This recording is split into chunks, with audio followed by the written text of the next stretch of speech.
I woke up from anesthesia pregnant. My husband had his vasectomy the week before my accident.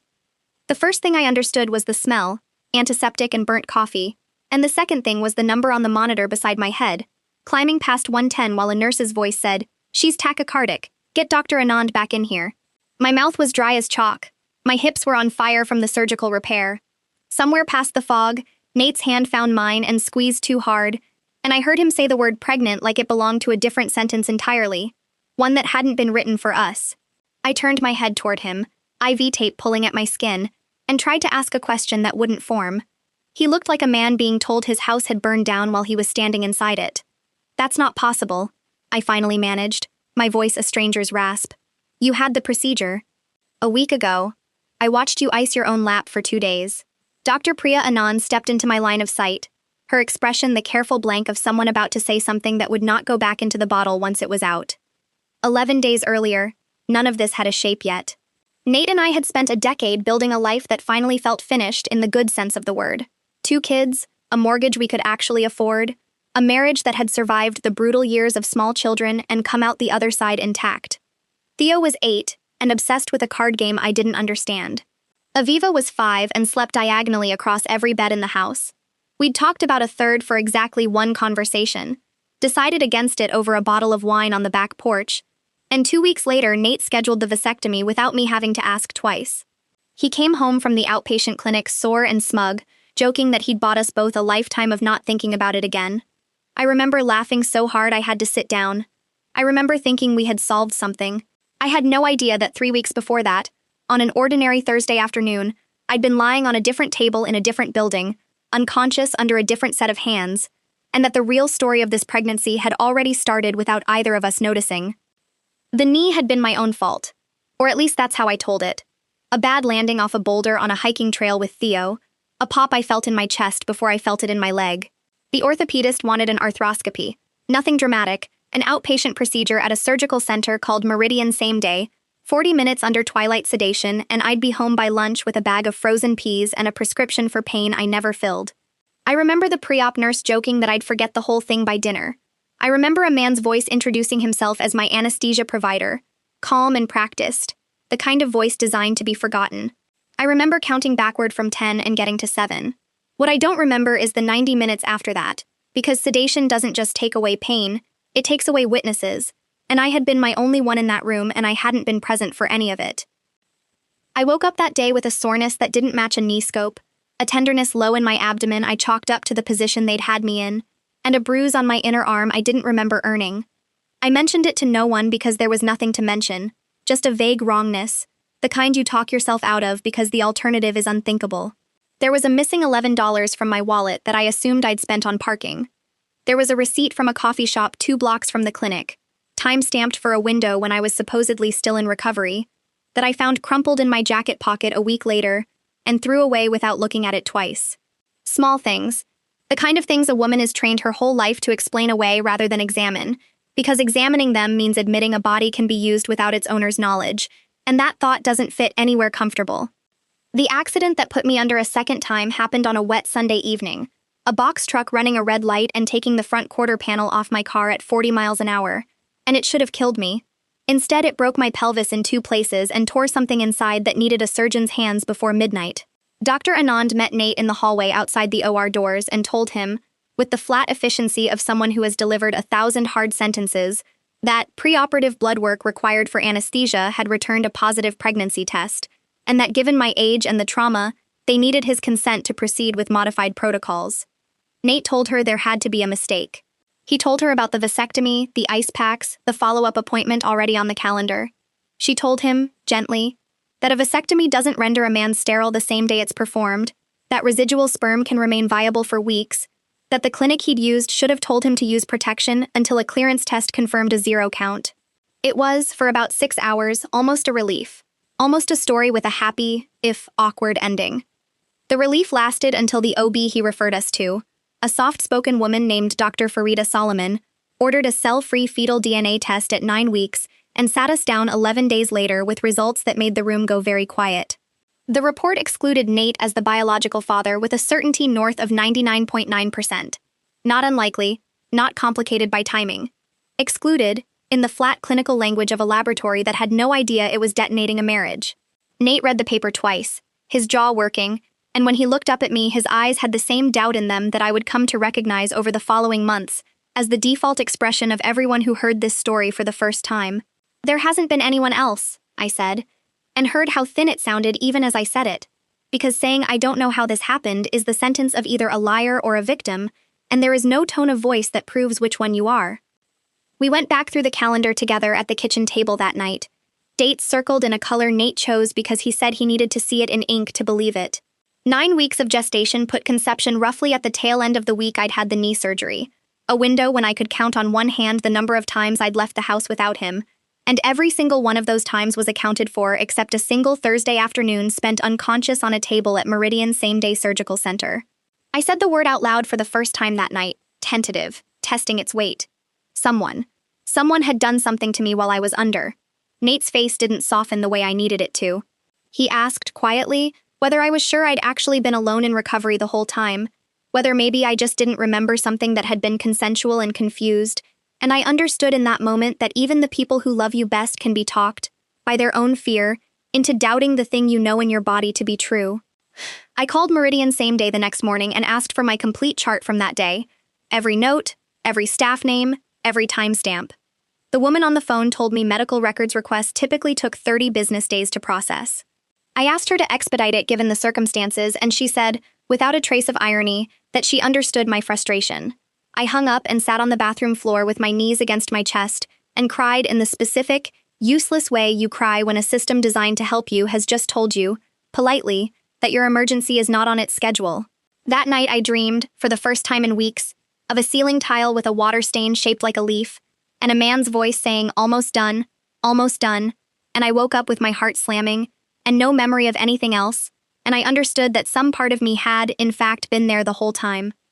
It was Odalys Reyes, a recovery room nurse with 26 years at Meridian, and a face that had clearly stopped being impressed by hospital administration sometime around year 6, who gave me my first real thread to pull.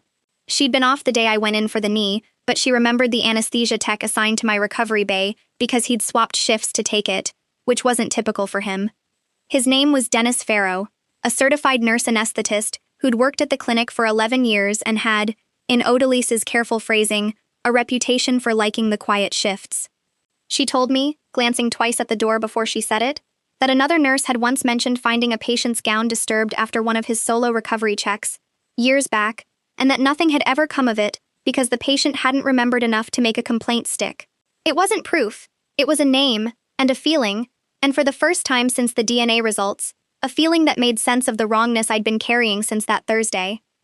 I gave the name to Detective Renata Solis, who'd been assigned the case after Nate insisted, over the objections of a hospital risk manager who kept using the phrase, "let's not get ahead of the facts," that this was reported to police as what it almost certainly was.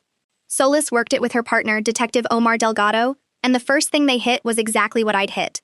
A clinic that suddenly discovered its own paperwork was a maze. When they finally subpoenaed the surveillance footage from my recovery bay, 22 minutes of it, right in the middle of the window that mattered, had been lost to what the clinic's IT contractor called a storage overwrite error. Solis didn't believe in that particular flavor of coincidence, and neither did I.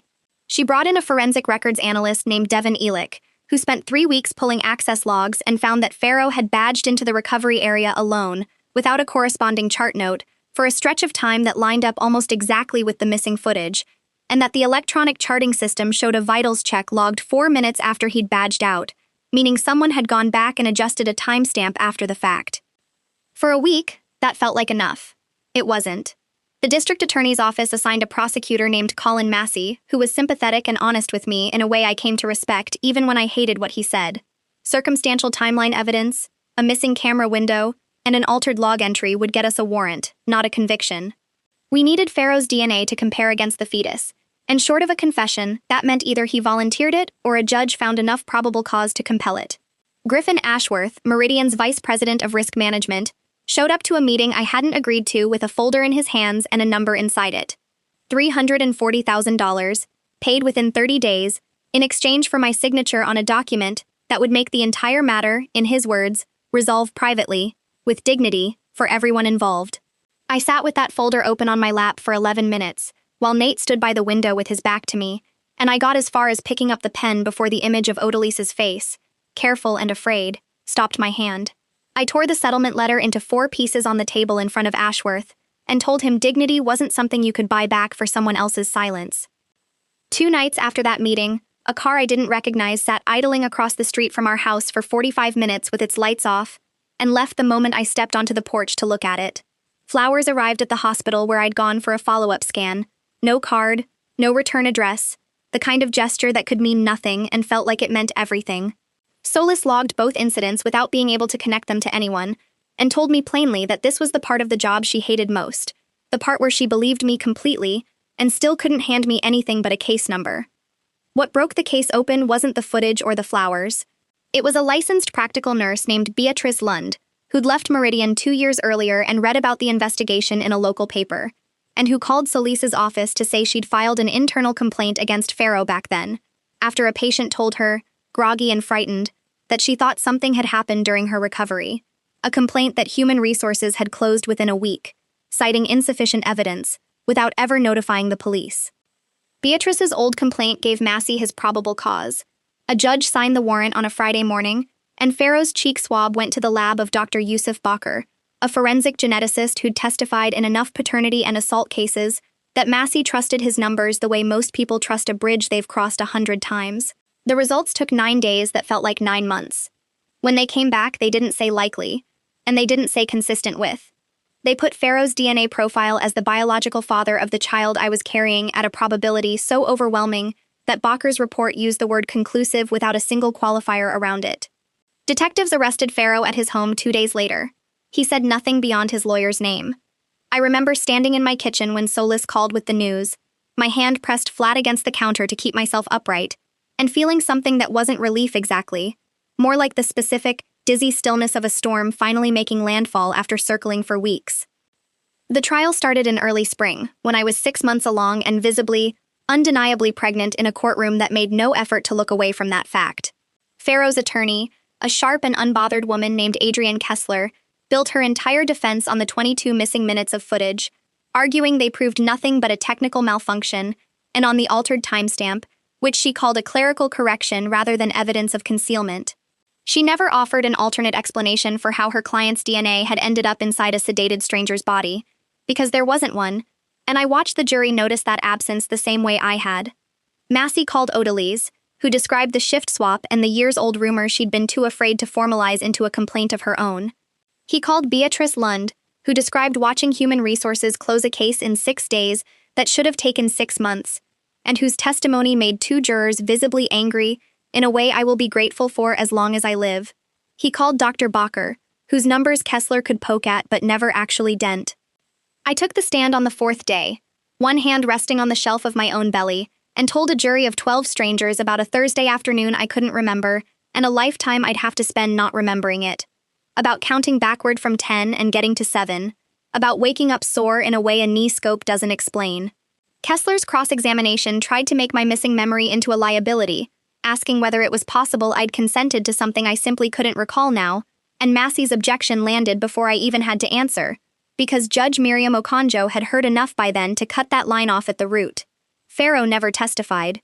His silence, like the twin brothers in every story like this one, said more than any statement his lawyer could have drafted for him. The jury deliberated for 2 days and came back with a guilty verdict on every count, and I felt the sound of that word land somewhere between my ribs. Not healing exactly, but something adjacent to it, something I could finally stand up inside of. At sentencing, Judge Okonjo listened to Massey argue for the maximum, listened to Kessler ask for leniency on the grounds of Farrow's clean record before this, and listened to me read a statement I'd rewritten 9 times, the last version stripped down to the plainest words I had. That he had used a stranger's unconsciousness as an opportunity, that he had built 11 years of quiet, uneventful shifts as camouflage for exactly this, and that the daughter I would raise deserved to know her mother fought for her name to mean something other than what he'd tried to make it mean. The judge sentenced him to 22 years, with a mandatory sex offender registration on release, and noted for the record that Meridian's own buried complaint from years earlier would be referred separately for review. Ashworth's hospital, facing a civil suit from both me and, it turned out, 2 other former patients Beatrice's testimony had quietly drawn out of the woodwork, settled with all 3 of us within the year, for an amount neither confidentiality clause nor curiosity has ever fully let me discuss. My daughter was born on a bright, unremarkable morning in early autumn, 8 pounds and furious about the whole process, and when the nurse set her against my chest, the first thing I felt wasn't Pharaoh's shadow or the trial or any of the 11 months that had led to that room. It was just her. Small, damp, entirely herself, a person who had done nothing to deserve the circumstances of her own beginning, and who was, undeniably, mine. Nate cried harder than I did, and later told me it was because he'd spent so many nights afraid he wouldn't be able to love her the way she deserved, and instead had felt it happen the instant she gripped his finger, whole and uncomplicated. Theo asked if he could hold her before Aviva did, on the grounds that he was older, and Aviva negotiated a compromise involving her stuffed rabbit that made no sense to anyone but her. We named her Wren, a name that belonged to no one else in this story, a name I chose specifically because it didn't have to carry anything but its own sound. There are 2 other women whose names I'll never know for certain. Patience Beatrice's old complaint helped surface during discovery, whose cases never made it to a courtroom because the statute of limitations had already closed its door on them years before we ever found Pharaoh's. I think about them more than I let myself admit out loud. Women who woke up with the same unexplainable soreness I did, and talked themselves out of it because the alternative was unthinkable. Women who never got a Detective Solis to believe them, or a Dr. Bacher to run the numbers that would have made their doubt into fact. Whether there are others neither Beatrice nor the hospital's own quiet audit ever found, I don't know, and I've made a kind of uneasy peace with the fact that I never will. Wren is 2 now, loud and stubborn and utterly unbothered by the story that made her, and some evenings I watch her chase her brother around the yard and think that the truest justice this case ever handed me wasn't the verdict or the sentence, but the fact that she gets to grow up not knowing, for a long time yet, any version of this at all.